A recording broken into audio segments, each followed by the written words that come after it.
Hello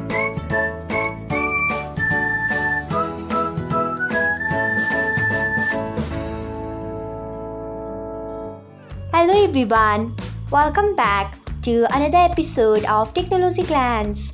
Today, in this video, I am going to guide you through how you cannot leave empty calls on Meet. So, let's get started. Firstly, open Google Meet app in your device. Then tap on three lines icon. Next, tap on settings. After that, tap on meeting settings. Next, you can see the option of leave empty calls. Turn off it by tapping on it. So, this is how you cannot leave empty calls on Google Meet. Thanks for watching. If you found this guide helpful, we would love it if you hit the thumbs up button below.